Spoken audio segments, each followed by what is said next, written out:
Dito kami, umaten kami ng birthday party. Rizal ba to? Tanay Rizal.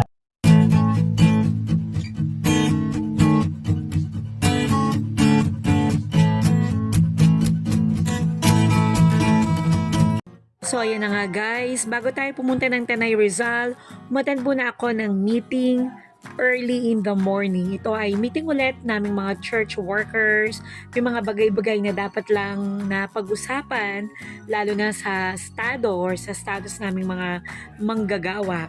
O di ba, busy-busy tayo. Yan ang aking mga friends na mababait. So, nagkuha-kuha muna kami dito habang ako ay patakas na dyan, guys. Hindi ko rin natapos tong program na to kasi itong gawain na to dahil nga ako ay may lakad sa Tanay Rizal. Kaya kinunan ko na lang sila para meron tayong moment na kasama din naman sila.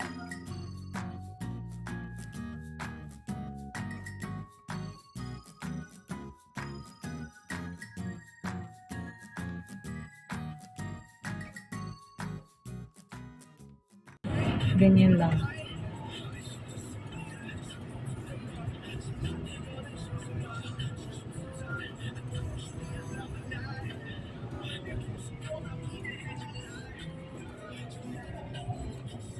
Kung may binili tayo dating tissue. Tissue? Oo, ako rin gumamit nun. Pero may bathroom tissue akong dali. Yeah. Pero may tissue ako.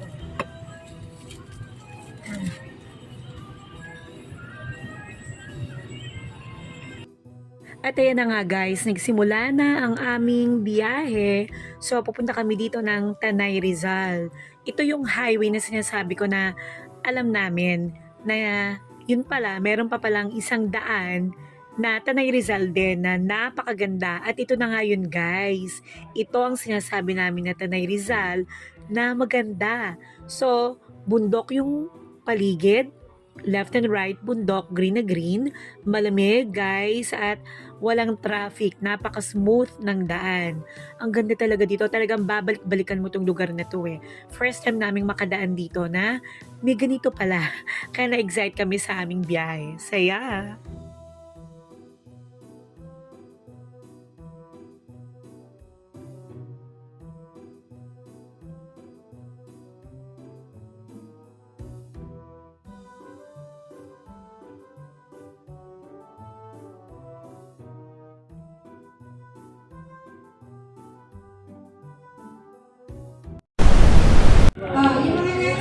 Dito kami, umaten kami ng birthday party. Rizal ba to?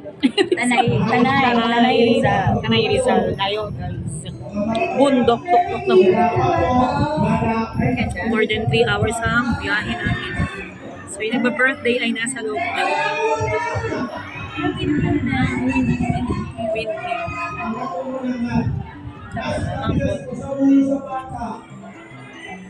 Talaga nga naman may pinagmanahan. Okay.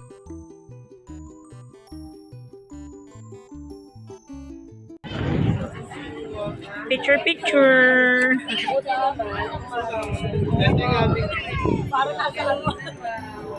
Sa ibang bansa kayo. Sa atin wala daw.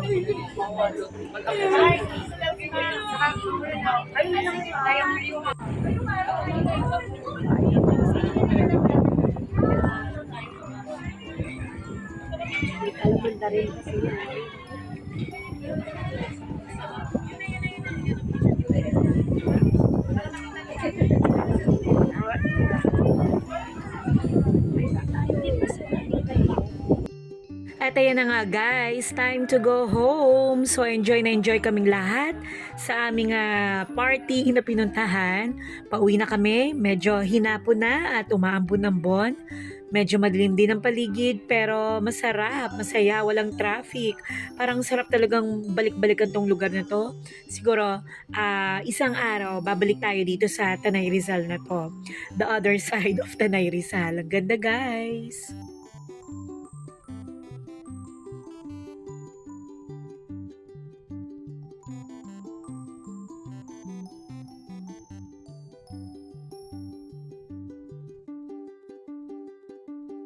The next day, Yung video na.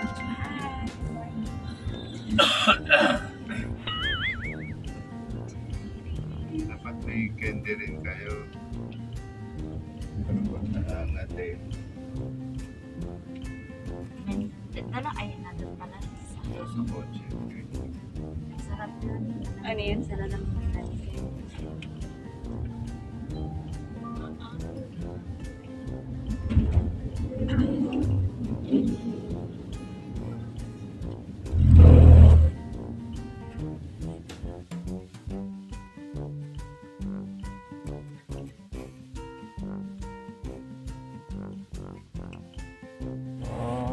Galing, Lesk. Kuya C. Namumot na. Oh, kulay nga tayo.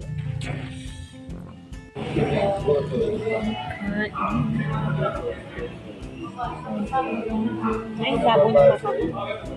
lugaw with crispy sa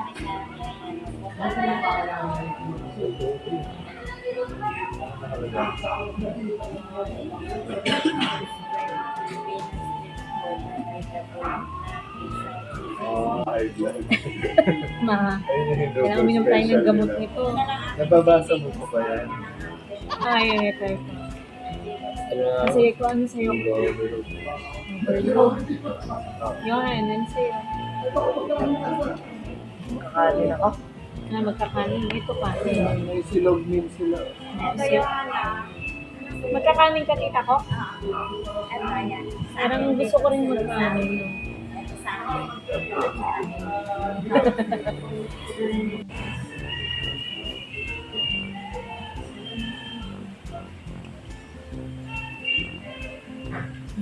Order to. Order mo.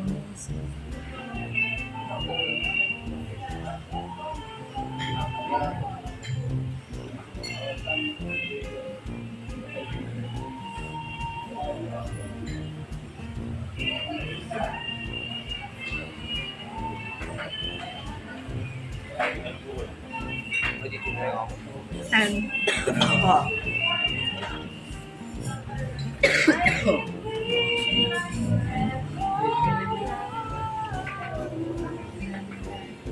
Paulit na ako may isa sa kaya may isang cellphone na uminit dun sa kotse. Ano yun? Isang? Isang cellphone na uminit sa kotse. Ay, nag-iwan ka ba ng cellphone doon? Iniwan ko. Takoyaki. Ano to? Parang hamenda, no? Ano yung takoyaki ba yan? Magkaiba rin ang flavor. Anong ano to? Bacon. Octobits. Ito bacon ata. Wala yung original.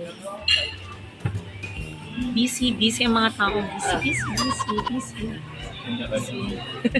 Busy kami. Busy tayo. Ito pa isang busy. Sarap.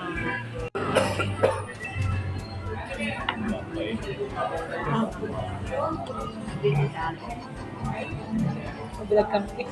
Siyempre, tayo ng mga upload. Dapat kayo ng mga tayo. Nag-ano ako? Nag-video. Masarap. Di halataan. Tikman mo. Ano ba ito? Laman lang. Papatikman mo. Ano dami mo na kita dyan? Sweet. Tumapon Ay, makaiba. Sweet kami. Sweet na tayo. Kunwari sweet tayo. Sa ka-video. Ay, mali. Limangan. Bangon naman siya. Ito hindi makakang. Dito na ako sa hindi ma'am. Ay, hindi. Parang yung ginanon lang mo. Parang yung powder lang. Ito ang hindi makakang. Kaya ko ba doon na nakaka ako ng malaki. 1, 2, 3. Ito yung maanghang. O, tikman mo ba? Hindi naman yung pala. Ay, nainggit. Hindi, wala na pala na. Ito ang hindi maanghang. Ito ang Harap.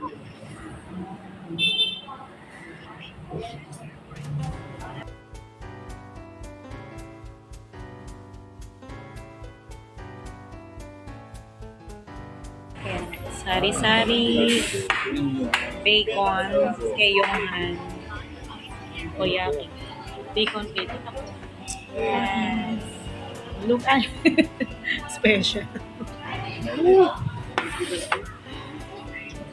Luga with egg. Ano sa'yo, Ted? Yes, sir. Luga. Sari-sari. May sari-sari. Pinakamalaki sa aming kumain. Sabihin nyo na lang kung anong kailangan nyo. Thank you. Koyohan. Except ka ng bacon. Eh, Bacon. Uy, mamaya na yan. ba? Ang sarap na ito. Kung ito. Wow, masarap naman yan. Dito ka talaga? Lugaw yan. Lahat Ikaw. yan. May ano pa Ang lutong eh. Ayun. Ano to? Kalamansi. Ito. Ayun. Tikman mo. Ayoko. Ako na rin sweet. Karasi. Hindi naman nakita. Hindi naman nakita. Hindi po.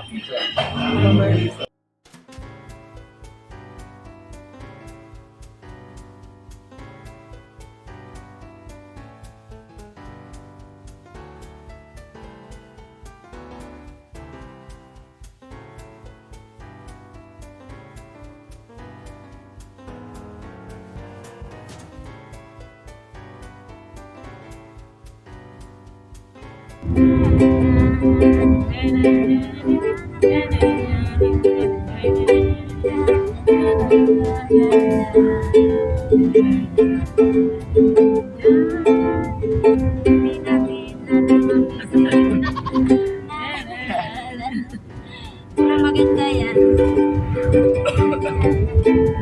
Tingnan mo na.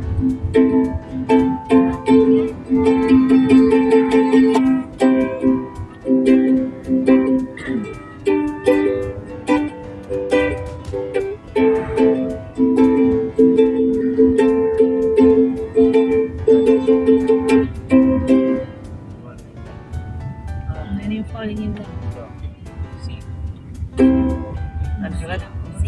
Ilan yun? Dapat ay tirik. So, kumanta ka. Isa pa.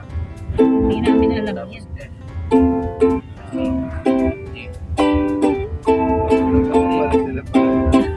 Turuan sila.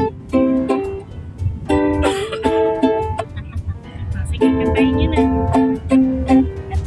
Kantayin na. Kailanman, nasaan na, ito ang tanong. Makuha mo pa kaya, ako'y agad ipapin. Hanggang sa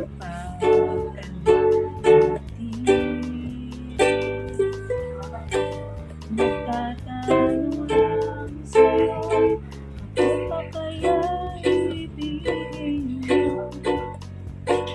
Si kung maputi na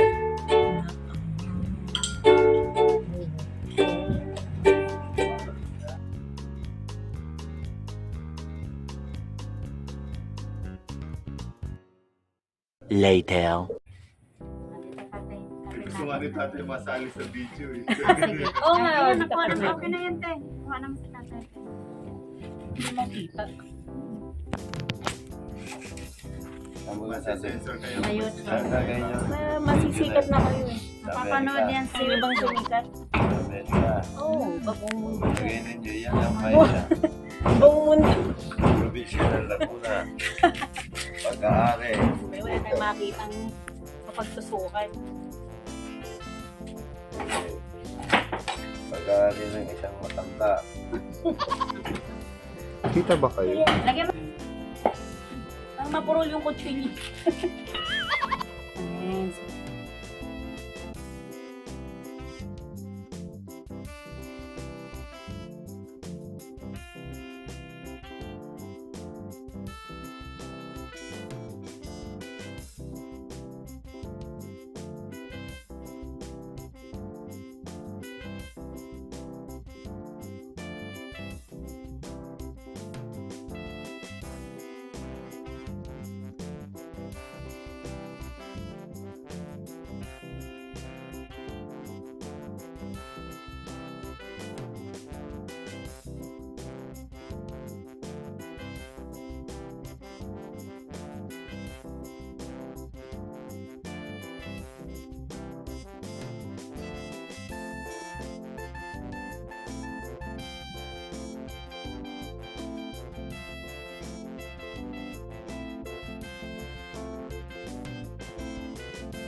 Saging, saging.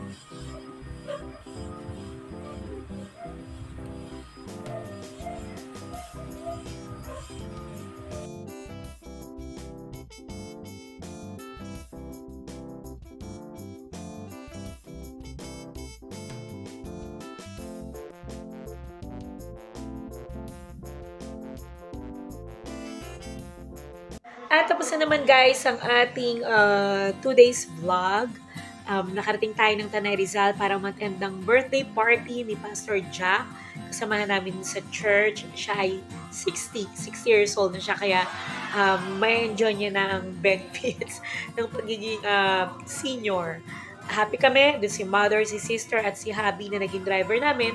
Nung araw na yun, medyo gabi na rin kami nakauwi kasi malayo ang napuntahan namin sa Tanay Rizal. First time namin marating yung lugar. Ang ganda-ganda pala guys. Meron palang ganun kaganda sa Tanay. Akala kasi namin yun lang yung Tanay na dinadaanan namin na puros palayan, no, highway. Pero hindi pala. Meron pala siyang sa kabilang bundok pala ng Tanay Rizal ay maraming restaurant, maraming coffee shop. Kaya may enjoy talaga kayo. At malamig masarap, preskong-presko. And umuwi rin kami.